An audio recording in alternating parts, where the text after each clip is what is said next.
Globalização e Cidadania, por Pedro Dalari. Bom dia, professor Pedro Dalari. Professor, no último dia 15, os brasileiros foram às urnas para as eleições municipais. O que podemos entender dessas eleições? O que elas representam? No último domingo, a população brasileira foi às urnas para eleger os prefeitos e vereadores de 5.570 municípios brasileiros em 26 estados do país. Só o Distrito Federal não tem municípios e, portanto, não tem eleições dessa natureza. Os resultados, do ponto de vista político-partidário, estão sendo analisados ainda pelos especialistas. Mas, em geral, fatores locais em um país tão grande como o Brasil impedem conclusões muito taxativas sobre quem ganhou e quem perdeu. Mas, do ponto de vista da afirmação da cidadania e dos direitos humanos no Brasil, a eleição do último dia 15 de novembro pode ser considerada muito positiva. Em geral, a participação eleitoral da população é sempre um fator relevante de reforço da democracia e do exercício da cidadania. O simples fato de que as lideranças políticas têm que se reconectar com a sociedade no processo de campanha eleitoral tende a aumentar a presença das preocupações da sociedade na formação das opiniões e decisões das lideranças políticas. Mas a eleição de 15 de novembro teve algumas especificidades que fazem com que ela possa ser considerada particularmente relevante do ponto de vista da afirmação da cidadania e dos direitos humanos. Que especificidades são essas, professor? Em primeiro lugar, houve claramente maior racionalidade no debate em torno da terrível crise sanitária que, abatendo o mundo todo, atinge também o Brasil, a crise da pandemia de Covid-19. De maneira geral, não houve eco ao discurso do presidente da República de negação da importância e da relevância desta crise e do seu terrível impacto para a sociedade. Mesmo candidaturas alinhadas com posições do presidente, de maneira geral, não tiveram um empenho em negar a importância da crise da Covid-19 e os candidatos, e particularmente aqueles que foram eleitos, demonstram uma maior preocupação em relação à necessidade de se adotar medidas eficazes para evitar o prolongamento desta terrível agonia do povo brasileiro. Isto é muito positivo do ponto de vista dos direitos humanos. Um segundo aspecto a ser ressaltado nesta mesma linha é a maior diversidade entre os eleitos, entre os candidatos e entre os eleitos principalmente. A população brasileira optou por dar maior espaço nas câmaras municipais, mas também na direção de prefeituras, a mulheres, a negros e pardos, a transexuais, a população LGBT de forma geral, o que é revelador de uma opção por uma maior pluralidade na representação política brasileira, o que tende a ser um fator de respaldo à tolerância e à criação de condições para maior harmonia no campo social e político. Estes dois fatores, a maior racionalidade no debate e na escolha de opções para o enfrentamento da crise da coronavírus e a maior diversidade na composição das câmaras municipais e mesmo na indicação de prefeitos, são fatores positivos do ponto de vista da afirmação da cidadania no Brasil. Esse foi o professor Pedro Dalari, que falou com Marcelo Hollenberg para a Rádio USP. Globalização e Cidadania, por Pedro Dalari. Ética e Política, por Renato Janine Ribeiro. Professor Janine, qual o papel de um prefeito e de um vereador em uma cidade? No domingo passado, A grande maioria dos municípios brasileiros escolheu seu prefeito, uma vez que apenas as capitais de estado e aqueles que têm mais de 200 mil eleitores podem ter um segundo turno, caso ninguém tenha a maioria absoluta no primeiro. Então, alguns desses grandes municípios elegem eventualmente no primeiro turno, mas a grande maioria dos municípios já tem prefeito. Qual o papel do prefeito? Qual o papel numa cidade? Qual deveria ser? Em primeiro lugar, o vereador tem um papel mais importante, por exemplo, que o deputado estadual. A competência legislativa dos estados é pequena, ao passo que a competência legislativa dos municípios é muito grande. Tudo praticamente diz respeito à vida cotidiana das pessoas está na dependência do município. Lei de zoneamento, sim, mas para as pessoas lei de zoneamento às vezes é uma coisa muito abstrata.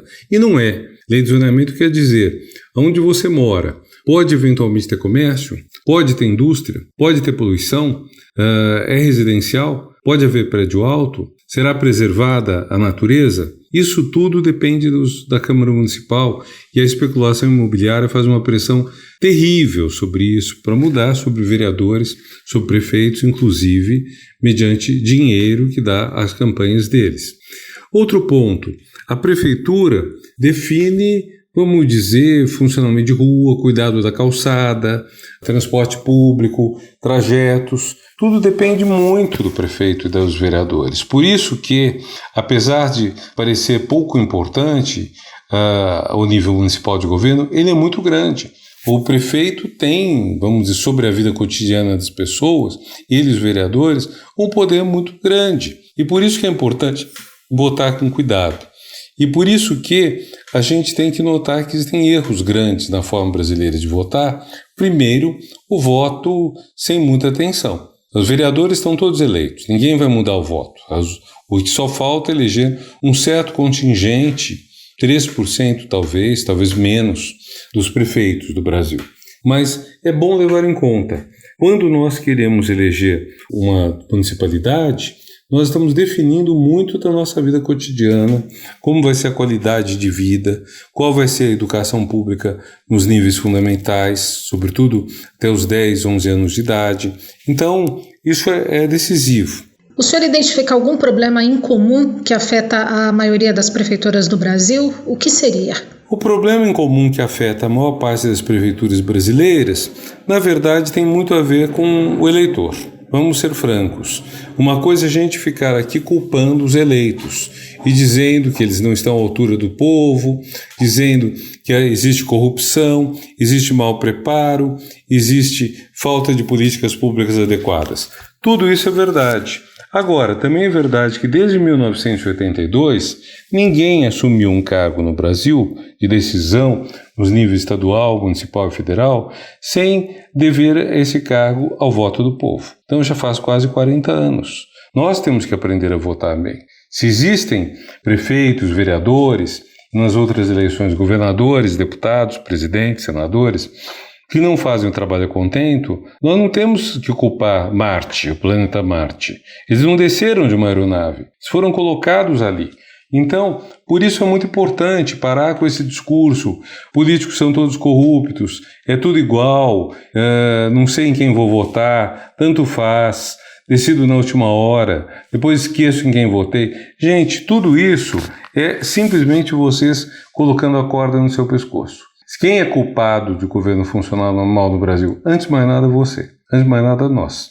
Porque nós votamos muitas vezes de maneira desatenta. Muitas vezes sem pensar no bem do município, do Estado, da União. Então eu poderia dizer que existem problemas no município, de financiamento, disso, daquilo, mas o problema decisivo mesmo é os eleitores assumem para valer o que eles têm que fazer? Eles assumem para valer a Prefeitura, o Estado, a União? O professor Renato Giannini Ribeiro conversou comigo, Valéria Dias, para a Rádio USP. Ética e Política, por Renato Giannini Ribeiro. Reflexão Econômica, por Luciano Nakabashi. Professor, sobre as eleições do último domingo, qual o seu comentário sobre os resultados? Foi uma data muito importante esse último domingo, que é quando os momentos importantes de cada cidadão exercendo o seu papel em uma democracia. Acho que a gente tem que prezar sempre, né, por essa possibilidade de estar escolhendo os nossos governantes. Isso acaba sendo um direito extremamente importante que foi conquistado ao longo da história, não só do Brasil, mas de vários países. Mas cabe lembrar que alguns séculos atrás, não muitos, não existia isso. E os resultados, eles mostram meio que uma volta à normalidade. Quando a gente compara 2 anos atrás, com a eleição dos deputados, senadores, governadores e presidente, a gente percebe que ocorreu uma tendência de um voto diferente, de renovação e um pouco mais longe do centro, em termos econômicos, em termos ideológicos, em termos sociais, de uma forma geral. A mentalidade foi muito mais até para a direita, em termos de costumes, abrindo espaço para pessoas que nunca tinham exercido funções públicas. Então, acho que essa tendência acabou sendo clara, né? Uma volta à normalidade, uma volta aos candidatos com mais experiências, candidatos do centro, que é muito importante porque, em primeiro lugar, a gente precisa de pessoas experientes, né? A gente, às vezes, acho que acaba se confundindo um pouco a questão da experiência dos políticos nos diferentes cargos com corrupção.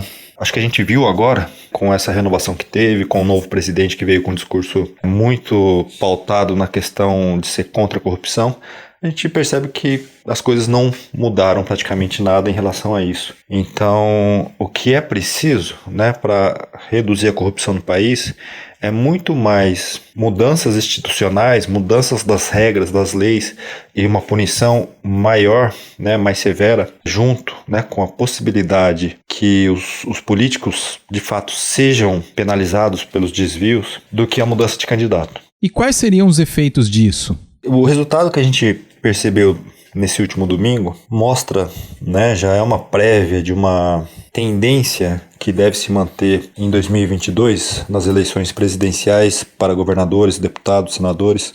Essa tendência, né, de volta a uma coisa que é mais segura, a uma coisa de votos em pessoas que têm experiência. Ressalto novamente que isso é muito importante, né? As duas coisas são importantes. A gente nunca vai mudar uma sociedade votando em candidatos que estão muito fora do centro, porque o centro meio que reflete, um reflexo do pensamento médio da sociedade brasileira. E os políticos são reflexo também dos costumes, né, da cultura, dos pensamentos, né, da ideologia das pessoas, da população de uma forma geral. Então o centro meio que reflete isso. E quando a gente vai para caminhos muito diferentes, muitas vezes acaba não funcionando muito bem. Não existe fórmula mágica, né, para a gente perceber esse avanço em termos políticos, em termos institucionais. O que existe é uma construção, né? A gente tem que ir construindo ao longo do caminho, trilhar uma onde ocorram mudanças institucionais que independam, né? Que essas mudanças independam das pessoas que estão no poder. A gente, como população, né, tem que pensar nessas questões de longo prazo. Então, o fato dos políticos pensarem muito em curto prazo, por um lado, e agirem, né, de forma não desejável em termos sociais, é muito decorrente do que a população pensa, do que a população escolhe, né? A gente tem um pensamento na média de curto prazo. A gente não tem aquela questão do planejamento, o que seria importante no longo prazo, que muitas vezes pode parecer que é ruim no curto prazo, mas é o melhor no longo prazo. E a questão também de obedecer às regras, de respeitar a opinião do próximo, de respeitar a posição do próximo, para que a sociedade funcione de uma maneira melhor, né? O brasileiro médio, a gente acaba errando em vários sentidos, né? Ao passar num sinal vermelho, né? Coisas que são pequenas, mas quando a gente vai acumulando, a gente percebe que o que acontece na política não é tão diferente do que ocorre no dia a dia de cada cidadão, do cidadão médio. Então, a primeira questão que a gente tem que ter em mente é que os políticos que estão lá são reflexos. Eles são nada mais do que o reflexo da sociedade brasileira. A gente tem que mudar o nosso pensamento, tem que mudar a mentalidade e tem que, de fato, né, eu acho que foi muito positivo o resultado da eleição, no sentido que a gente volta para o caminho de centro, principalmente, para tentar, de uma forma mais segura, resolver os problemas da sociedade brasileira, seja problemas sociais, sejam problemas econômicos. O professor Luciano Nakabashi, da FEA-USP Ribeirão, conversou com Gabriel Soares para a Rádio USP. Reflexão Econômica, por Luciano Nakabashi. Na cultura, o centro está em toda parte, por Martin Grossman. Professor, diante deste clima de eleições, como vai a democracia? Leila e ouvintes da Rádio USP. a democracia estava na UTI, entubada, mas após as eleições norte-americanas e brasileiras no âmbito municipal, ela está em repouso, com a respiração artificial de vez em quando, mas demonstrando claramente a sua resiliência e nos ajudando a pensar não só o aqui e agora, mas por possíveis futuros. Como analisar essa situação e, em particular, esses resultados que obtivemos aqui no Brasil, né? Eu vou me deter em São Paulo, que é onde estou e que tem demonstrado algumas características interessantes quando a gente faz essa análise cultural das eleições, mas também como a cultura vem sendo tratada pelos programas, seja dos prefeitos e dos vereadores, né? O que sobressai nessa última eleição é uma nova forma de exercício de mandato legislativo, em que o representante eleito se compromete a dividir o poder com um grupo de cidadãos. São as candidaturas coletivas e compartilhadas. Elas se multiplicaram, de acordo com pesquisadores da FGV, nos últimos 4 anos. Esse levantamento foi feito com dados do Tribunal Superior Eleitoral no Brasil. Só para vocês terem uma ideia, de 2012 eram só 3 candidaturas no Brasil inteiro. Em 2016, isso passou para 13 registros. E finalmente agora, em 2020, para 257 registros. São Paulo se sobressai com 103 candidaturas, seguido bastante longínquo por Pernambuco com 29 e Rio de Janeiro com 16. Provavelmente essas candidaturas coletivas indicam que o eleitor quer um mandato mais transparente e participativo, no qual ele ou ela se vejam representados. Afinal, o nosso planeta ainda passa por uma profunda crise de representatividade na política e esse fenômeno indica que talvez a gente esteja numa mudança nos modos de representação nesse âmbito. Como o senhor vê a cultura no programa dos candidatos à Prefeitura de São Paulo? Não há muitas novidades, né? O que aparece aqui e acolá é a questão da virada cultural, que tomou um vulto e que tem uma importância no calendário cultural da cidade, né? Há candidatos que prometem ou prometiam um aumento no orçamento da cultura, né? Há também aqueles que vão dar um incentivo, em particular à periferia, ou também propostas de adensar a relação entre escolas e centros culturais, enfim. Algo semelhante aparece também nos candidatos a vereador. A cultura, a bem da verdade, está em pouquíssimas candidaturas a vereador. E quando aparecem, também demonstra essa mesma relação mais genérica, né? Mas o que realmente chama atenção é o fato que a periferia veio para ficar. E isso está muito claro, seja se a gente usar a periferia como metáfora, mas também a periferia real da cidade de São Paulo, né? Nesse sentido, as demandas não são só para o direito à moradia, o direito à cidade, de uma cidade melhor, né? Mas o entendimento da cultura e dos direitos humanos e os direitos à dignidade, por exemplo, dos marginalizados pelo sistema, né? Como é o caso da candidatura de Erika Hilton, né? Que integra o mandato coletivo da bancada ativista. Ela teve mais de 50 mil votos. E é uma travesti, né, que luta por seus direitos e luta por os direitos daqueles que estiveram marginalizados pelas agendas culturais e políticas de uma cidade como São Paulo. O professor Martin Grossmann conversou comigo, Leila Kiyomura, para a Rádio USP. Na cultura, o centro está em toda parte, por Martin Grossmann. Fique de olho, por Eduardo Rocha. Tecnologia de imagem para o diagnóstico e acompanhamento de glaucoma é incorporado ao arsenal diagnóstico do SUS, o Sistema Único de Saúde. Professor, o que é a tomografia de coerência óptica, a OCT, e como ela ajuda no diagnóstico de glaucoma.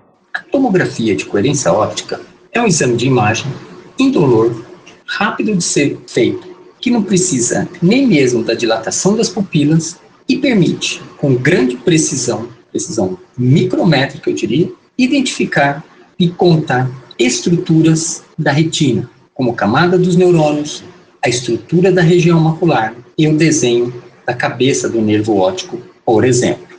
Esse é um exame que vem sendo desenvolvido e melhorado já há quase 3 décadas. Há algum tempo vinha circunscrito, limitado aos centros de atendimento e pesquisa, como as universidades, e na última década ganhou as grandes clínicas no apoio ao diagnóstico de doenças da retina, principalmente doenças da mácula e também do glaucoma.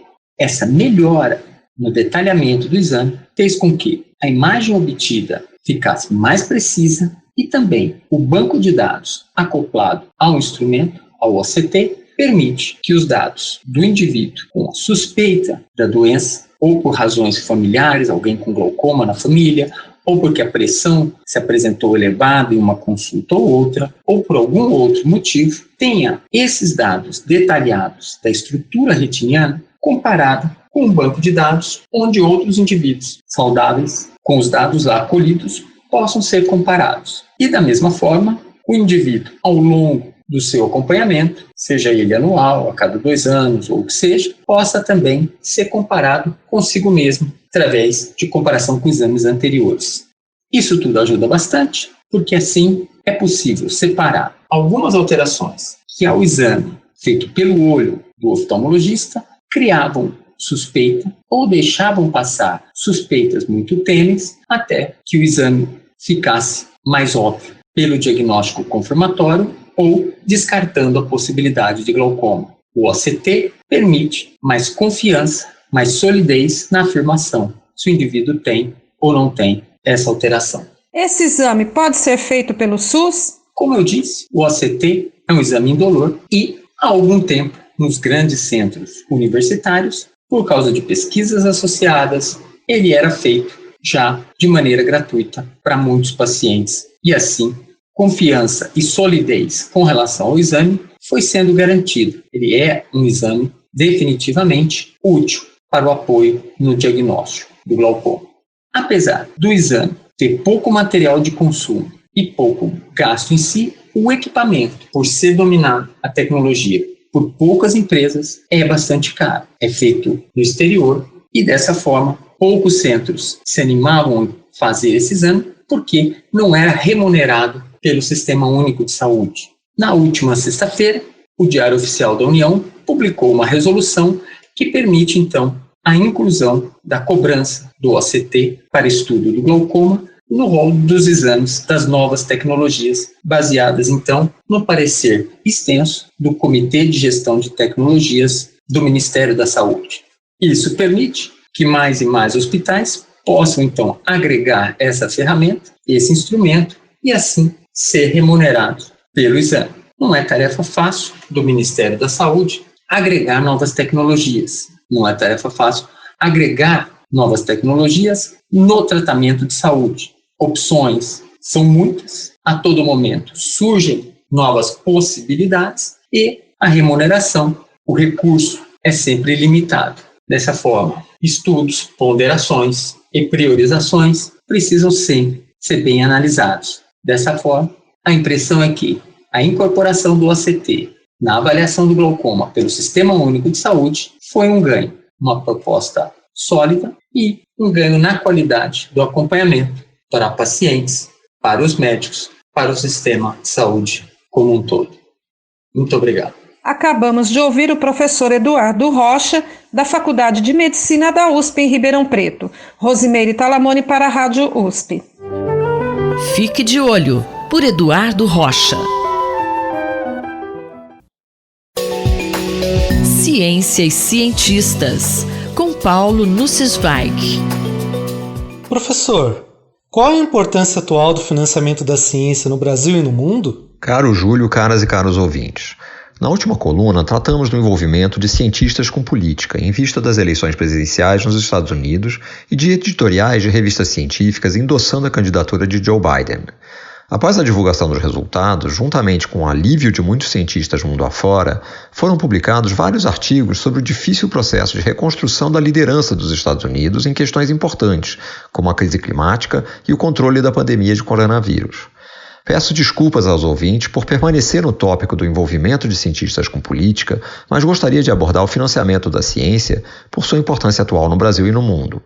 Em artigo de opinião publicado na revista Nature em 4 de novembro, Brian Cahill e Marco Mazzia tratam da importância de pesquisadores em início de carreira se envolverem em discussões sobre o financiamento da ciência, especialmente os cortes de financiamento que estão ocorrendo na Europa.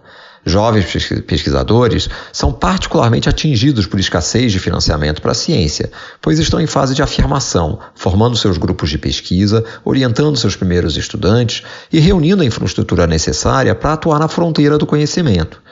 Apesar da pandemia ter reforçado a importância de desenvolver pesquisas inter- e multidisciplinares, há ameaças de redução de orçamentos significativas, como o do Conselho Europeu de Pesquisa, ERC, e do Programa de Bolsas e Auxílios Marie Curie. Para promover a recuperação da pandemia, foi criado um programa chamado Próxima Geração UE, União Europeia, mas, paradoxalmente, o ERC e o Programa Marie Curie foram excluídos. Mesmo na Europa, em que o nível de esclarecimento dos políticos é muito superior ao daqui, há cegueira em relação à importância de apoiar as próximas gerações de pesquisadores. Cahill e Mazzia descrevem 4 eixos de atuação para que cientistas, incluindo os mais jovens, possam influenciar as decisões políticas sobre orçamentos públicos. Eles destacam a importância de preparar bem os argumentos, com estudos, sondagens e dados. Com argumentos bem fundamentados, é mais fácil convencer os formuladores das políticas. A comunicação com e através da mídia também é crucial.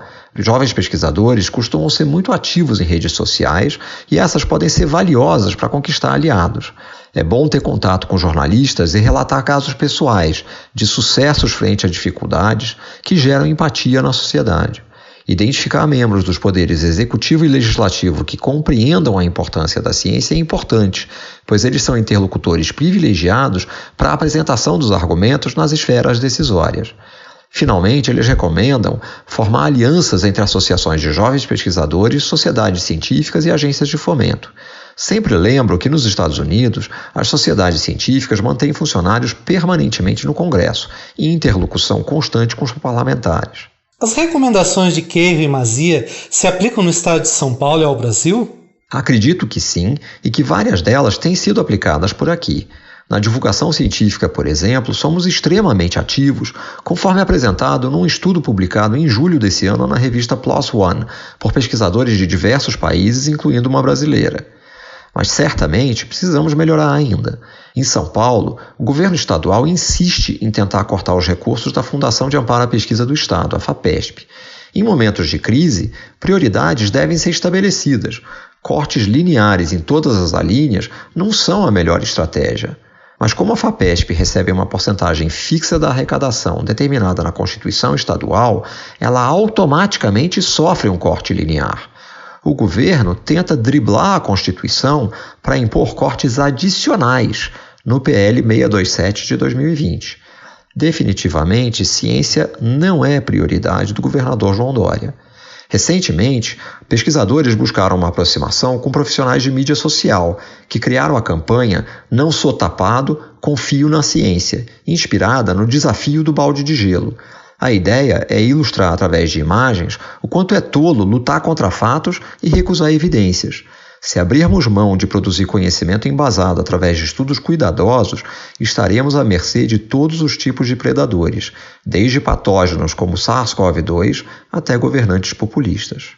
Paulo Nussensweig falou comigo, Júlio Bernardes, para a Rádio USP. Ciência e cientistas, com Paulo Nussensweig.